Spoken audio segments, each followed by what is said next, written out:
Hi, my name is Kate Mullane. I'm an infectious disease physician at the University of Chicago, and I've been working on the vaccines against COVID.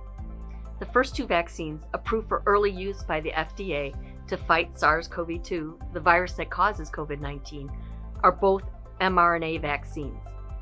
While they are the first messenger RNA vaccines to be approved for widespread use in the US, mRNA vaccines aren't actually that new. The vaccine platform was initially developed in the early 1990s in an effort to create safe and effective vaccines in a pandemic situation. mRNA vaccines have been developed for other diseases like rabies, Ebola, and Zika, and a large-scale influenza trial was carried out in humans from 1993 to 1996. Over the past 10 years, researchers have been improving messenger RNA vaccine effectiveness. Thanks to billions of dollars in global funding and thousands of scientists and physicians working for months, we've been able to fit years of research and analysis into just 10 months without skipping any regulatory or testing steps to development of the COVID-19 vaccine.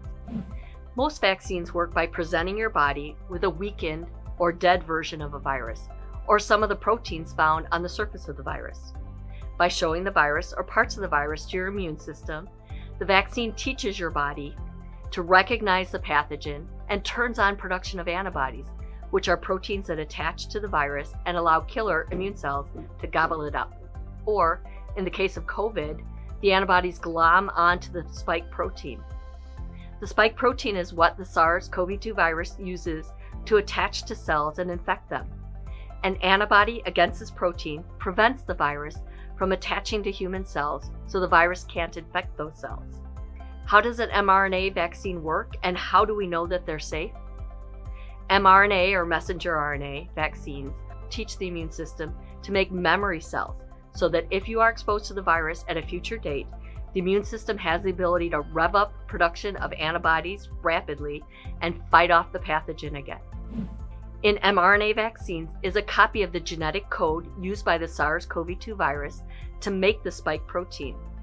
When the COVID-19 epidemic arrived, researchers from around the world sprang into action to identify and insert the correct genetic code into the mRNA platform. mRNA vaccines give that recipe to our immune system. Rather than presenting your body with the dead virus or parts of the virus, mRNA vaccines show your body the blueprint needed to make a viral protein. Your body uses that blueprint to make the SARS-CoV-2 spike proteins without including any part of the virus itself. Once the body has created those spike proteins, the proteins are seen by our immune system, and the immune system is able to respond in the same way it would to being infected with a live virus. In this way, it works just like any other vaccine platform, preparing your body to fight against the virus if it's ever encountered in the future. However, unlike attenuated or killed vaccines, the person is not infected with a virus, not even one that's been weakened or killed.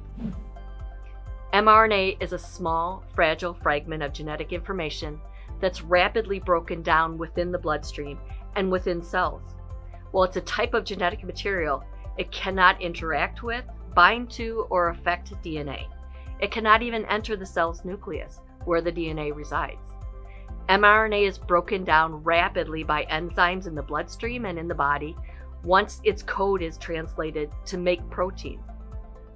With advances in technology, it's much easier and less expensive to make messenger RNA and mRNA vaccines in the laboratory, making it easier to produce lots of vaccine, fulfilling the hope for rapid production of safe and effective vaccines during a global pandemic.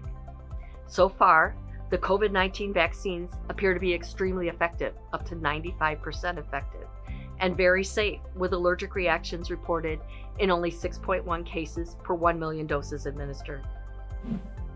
While producing and distributing enough vaccine for a global population is an enormous challenge, it's one we're grateful to have.